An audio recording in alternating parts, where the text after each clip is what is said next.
जिन लोगों ने आपकी पार्टी को कमजोर करने की योजनाएं बनाई, जिन लोगों ने आपकी पार्टी को तोड़ने का काम किया, आज वो स्वयं विक्रांत पे है और आपकी पार्टी की तरफ लोगों की आज निगाहें लगी हुई है। जो लोग किसी गलतफहमी में आकर के जो कहीं भावनाओं में बैठ कर पार्टी से अलग हुए थे, आज वो आपके साथ फिर से जुड़ना चाहते हैं और उसको जोड़ने का एक ही तरीका है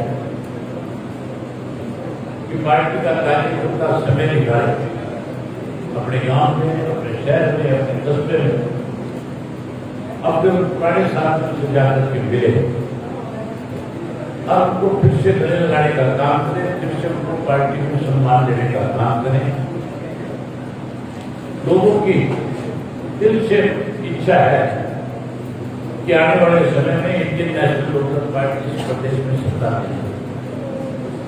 क्योंकि लोगों ने कांग्रेस के राज को भी देखा, बीजेपी के राज को भी देखा।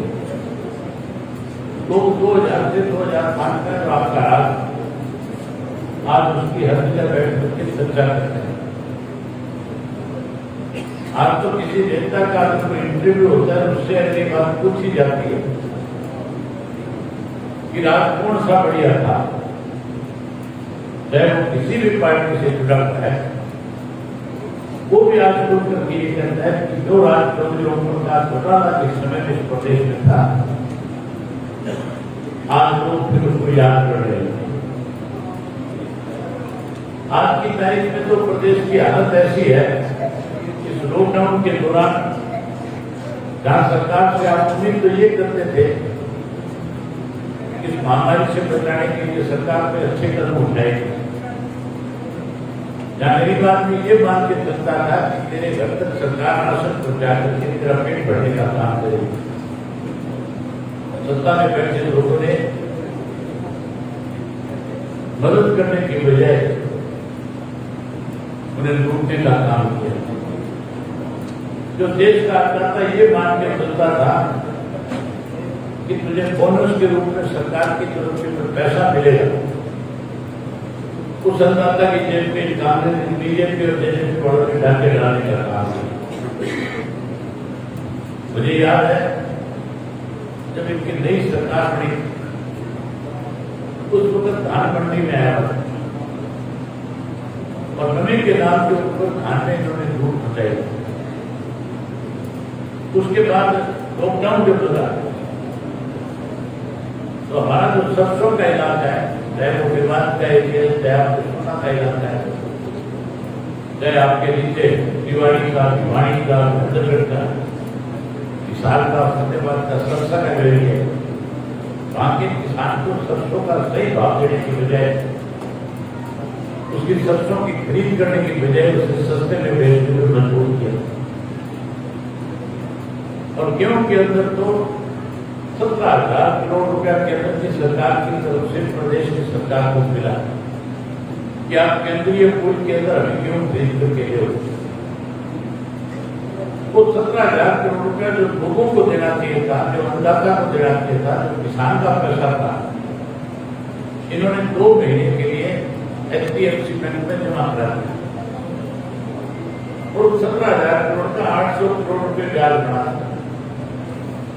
सत्ता में बैठे लोगों ने बैंक वालों के साथ मिलकर 700 करोड़ रुपये को आपस में बांट दिया। वहीं उसके साथ साथ लॉकडाउन के दौरान ऐसे हालात प्रदेश के थे कि कोई व्यक्ति अपने घर से बाहर नहीं निकल पाता, सब अपने अपने घरों के अंदर बंद थे और घर के अंदर भी ऐसे हालात थे कि सब एक दूसरे से दूरी बनाए बैठे, सब बारी बारी कहीं हाथों को सैनिटाइजर कर रहे थे, कोई साबुन से धो रहे थे। सबको एक चिंता खा रही थी कि पता नहीं बीमारी से किस किस्म के हालात बने हैं। हर आदमी भयभीत था। जहां होके का तंबाकू खत्म हो गया था, तो बीड़ी सिगरेट मिलनी बंद हो गई। उस वक्त के अंदर शराब का एक माफिया खड़ा हुआ और उस माफिया ने 100 रुपए वाली बोतल जो है 500 ऐसे बड़े उसके 1550 की हो गए। किस तरह से लॉकडाउन के दौरान इन लोगों ने आम आदमी की जेब के ऊपर डाके डाले। जो शराब थी वो कोई फैक्ट्री से नहीं आई थी, जिन पे सील लगी हुई थी, उनका दरवाजा तोड़ने की बजाय खिड़कियां निकाल दी। अब खिड़कियां निकाल करके 1,30,00,000 शराब की बोतल निकाल करके प्रदेश के अंदर इन्होंने घर पर पहुंचाने का काम बिना सरकार की मिली भगत के बिना। जहां कोई रेलगाड़ी नहीं चल रही थी, हवाई जहाज के मार्ग बंद थे, सारी फैक्ट्रियां बंद हो गई, स्कूल कॉलेज बंद हो गए थे, सड़कों के ऊपर कोई साधन नहीं चल रहा था। गलती से अगर कोई व्यक्ति अपने घर से बाहर निकल जाता, पुलिस वाले जो उसको शर्मिंदा करते थे, कभी मुर्गा बनाते थे, कभी जन्नों से पिटाई करते थे। उस वक्त में भी इन लोगों ने लोगों की मदद करने की बजाय उनकी जेब पे डाके डाले और केवल वो दारू जो है चोरी करा करके महंगी नहीं मिलती, बल्कि जहरीली शराब बनवा करके 50 से ज्यादा लोगों को मारने का काम किया। आज तक कोई इंक्वायरी नहीं, आज तक जो लोग इसमें शामिल है उनके बारे में सरकार ने कहीं कोई जानकारी दी। अगर जो इंक्वायरी इन्होंने कराई, इंक्वायरियों को अगर सार्वजनिक करोगे तो सत्ता में बैठे लोगों के नाम उस इंक्वायरी में सामने आ, कैसे उनको बचाया जाए, इसके लिए इंक्वायरी के ऊपर इंक्वायरी करवा दी। 2 इंक्वायरी हो चुकी, मुख्यमंत्री कहता है मैंने चीफ सेक्रेटरी को कहा कि उसकी सारे को फिर से स्टडी कर, फिर तो हमें रिपोर्ट कर। आखिर ये मान के चलो चीफ सेक्रेटरी से दिखा करके दे देंगे कि इसमें कुछ नहीं पाया गया, इसलिए इस इंक्वायरी को जो है ठंडे बस्ते में डाल दिया गया। जहां इन्होंने प्रदेश को लूटा, प्रदेश की सरकार, वहीं केंद्र की सरकार ने ऐसा कानून कृषि का बनाया जिसकी वजह से आज आम आदमी दुखी है, परेशान है। लाखों की संख्या में लोग जो है दिल्ली के चारों तरफ बैठे। हमने सुना था कि पाकिस्तान का बॉर्डर बना है, हमने चाइना के बॉर्डर देखे, हमने तिब्बत का देखा, हमने नेपाल का देखा, भूटान का देखा, लेकिन पहली दफा है कि उनकी बात टिकरी का बॉर्डर भी देखने को मिला, सिंधु का भी देखने को, गाजीपुर का भी देखने को मिला। जहां हमारे यहाँ के बॉर्डर बना दिए, बॉर्डर भी ऐसे बना दिए कि जैसे दिल्ली के चारों तरफ बैठे लोग जो है इस देश के दुश्मन है।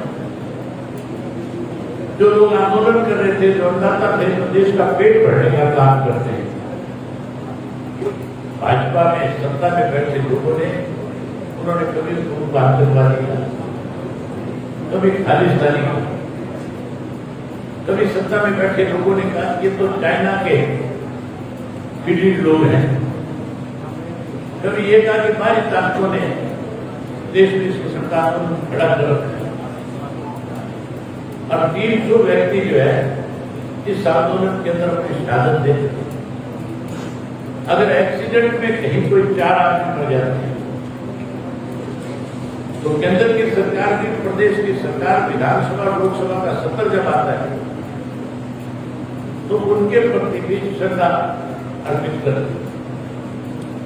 अगर कोई हमारा नौजवान शहादत देता है तो फिर उसके प्रति श्रद्धांजलि अर्पित करते हैं। जिस अन्नदाता ने 300 से ज्यादा लोगों ने इस आंदोलन में अपने आप की शहादत देने का काम किया, इन सत्ता में बैठे लोगों ने उनको एक बार भी अपनी तरफ से श्रद्धांजलि दी।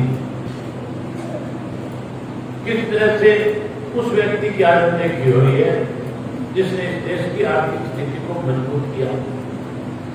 जिस व्यक्ति की वजह से आज देश अपने आप में सुरक्षित है, जिस व्यक्ति ने देश की आजादी में बड़ी भूमिका निभाई, आज उस व्यक्ति की अनदेखी, जिसके नौजवान बच्चे देश की सीमाओं की पहरेदारी करते हैं, जहां देश को सुरक्षा प्रदान करते हैं, आज उनकी अनदेखी की जा रही है। आज केवल चंद घरानों को कैसे इस देश में सबसे ज्यादा ताकतवर बना दिया जाए, उनके लिए इस तरह के कानून बनाए जाते हैं। इसलिए जाइंस आंदोलन को मजबूत करने का काम, जाइंस आंदोलन में अपनी भूमिका दिखाओ। यहाँ के लोग तो उसमें कम जाते हैं, लोगों की संख्या जाने वालों की मेरी ख्याल गुड़गांव की सबसे कम है, कम जाते ना गुड़गांव जिला। इसलिए कम जाते हो कि आपकी जमीनों के ऊपर तो बड़ी बड़ी बिल्डिंगें बढ़ गई, बड़ा बड़ा किराया आने लग गया, आप खेती से आपका संबंध कम हो गया, इसकी वजह से आपका इंटरेस्ट भी कम हो गया। लेकिन आप वहां बॉर्डर पे जाकर के उस आंदोलन को मजबूत करने में, ताकत देने में तो आपकी संख्या कम है, लेकिन आपके पास एक चीज की कमी नहीं है। आप अपने यहां से जैसे वहां गांव में लोगों ने पैसा इकट्ठा किया, उस आंदोलन में लोगों को मजबूती मिले, उसके लिए उन्होंने अपने अपने गांव से कहीं 100 रुपए के हिसाब से, कहीं 200 रुपए के हिसाब से इकट्ठा कर दिया,